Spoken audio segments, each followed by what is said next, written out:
Ako ay bibili ng bangus dito sa seafoods warehouse na ito. Dito ako lagi bumibili ng mga frozen seafoods. So bago ako pumasok, gusto ko lang munang ipakita sa inyo ang neighborhood dito sa Scarborough. Ayan po yung mga business po, yung mga yan. Dati mga close yan noong kasalukuyang kasagsagan ng pandemic. Ngayon po okay na. Pero social distancing pa rin ang oral. Ayan po yung mga nasa Magnicola po. So, yan ang pangalan ng company na kapasukin ko. Dito ako bumibili ng mga frozen food at least once a month or once in a 2 weeks. So let's see what hahanapin ko ngayon yung bangus. Ito ang mga paninda nila. So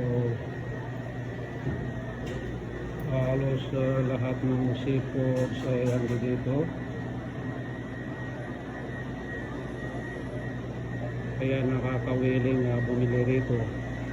Itong mga seafoods na ito ay kung saan bansa nang galing. Mostly made from Taiwan. As a product of Taiwan. So ang alam ko, andito yung mga frozen na mga pear box. Pero hanapin ko yung bangus dito.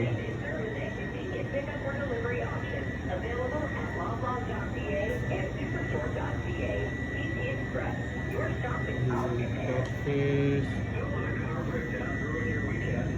mackerel, kingfish, mga shrimp.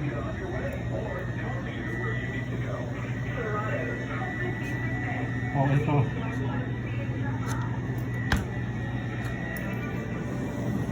Kukuha ko ng isang box lang.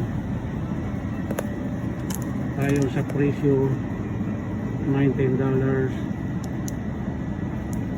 per box. This is frozen. So tingnan din natin dito para makita nyo yung mga frozen seafoods dito. Ang dami nila mga frozen seafoods, mga imported goods. Yeah, dito naman sa kabila. Okay, magbabayad na sa cashier.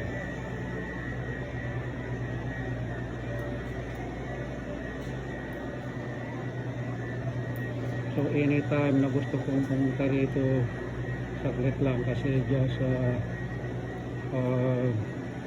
less than 10 minutes walk. Okay, magbabayad na ako. One box. Yeah, one Yep. box. Yes. Okay. For how much again? $19. $19. Yeah, $19. Okay. This is So- too much. Here, enough. Oh, okay. Okay. Otherwise, overpayment. Yeah, otherwise overpay. Yeah. Good luck. Thank you, Oh, sir. thank you so Okay, much. thank There you. is a change $1. So, Try to put enough stuff.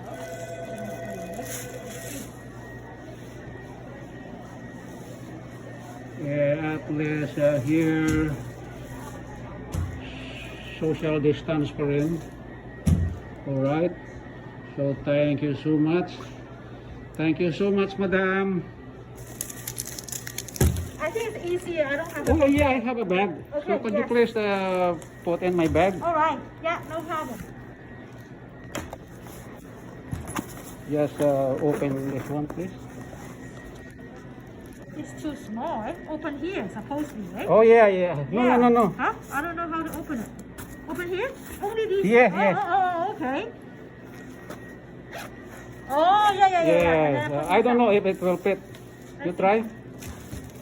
I try. No, I don't think so. No, the box is too big. It's okay, never mind. Yeah, it's Okay. yeah. Just make it carry on like that, you know? Yes. Yeah, So, like that. Yeah. thank you so much. You're welcome, sir. So I have one put here. Can you hand it to me the other side? No, it's just the bag's maybe too small. All right, then. all right. Okay. Beautiful. Thank you. All right, now I'm going home. Yeah. See you next time, okay? Yes. So I got 1 box of milk fish bangus. Ako'y ito pa ang tip. Pag tayo po ay lumalabas ng pinto, huwag hawakan yung pinto. Use something like this. Ginamit ko yung bag. Don't touch anything. So ito, pauwi na ako.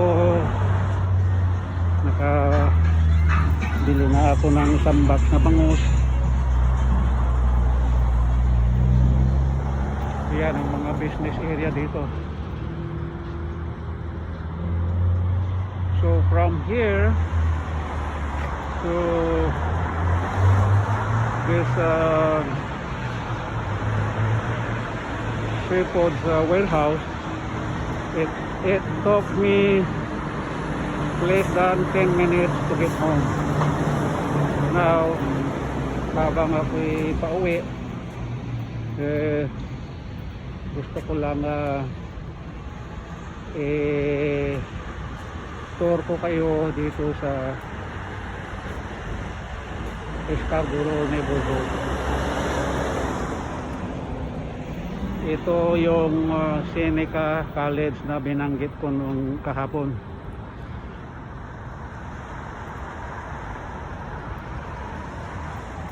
Itong dinadaanan ko na itong tinutumbok ko, ito ay sa tao lang. It's a walkway. Hindi pwedeng maglakad dito sa daanan ng sasakyan.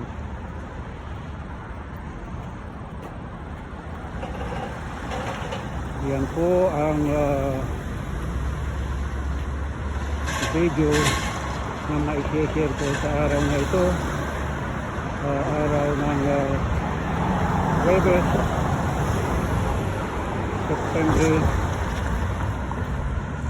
2020. Ito naman, nasa intersection na po.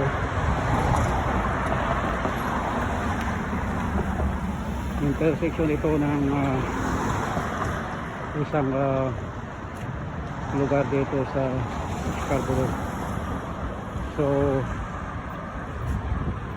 malapit na rin akong karating, dahil katulad ng sabi ko, it took me less than 10 minutes. Kung maglalakad ako ng mabagal, maybe more than 10 minutes.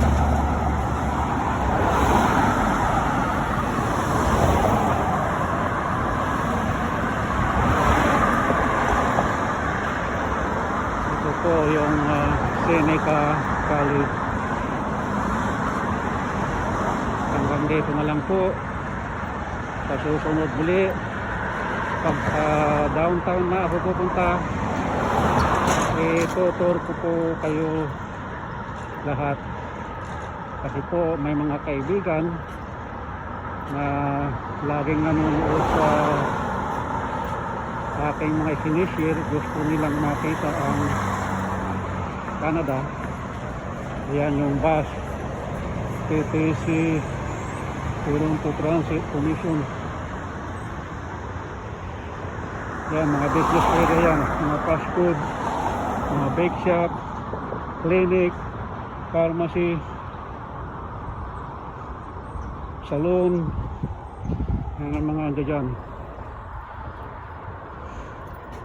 Ito naman ay bus stop. So dito maghihintay at bumababa ang mga pasahero. May designated bus stop.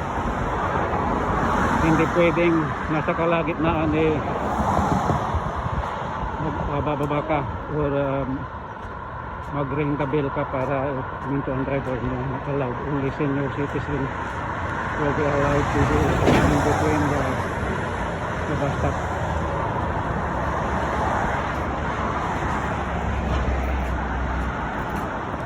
So yan po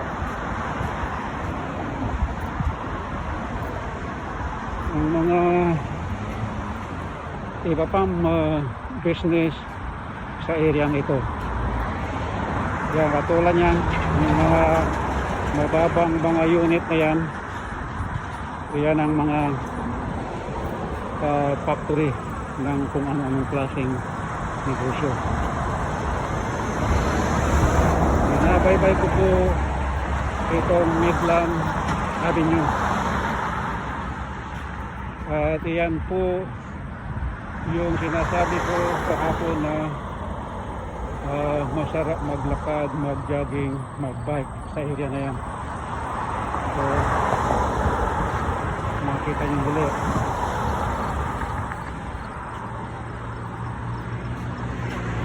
Sa palagay ko po mahaba na yung video, kaya i-close ko na po.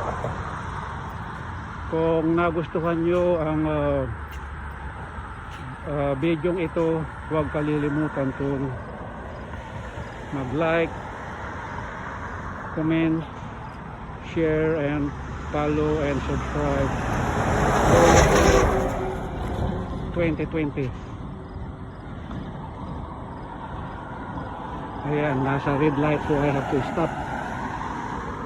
Bye bye po.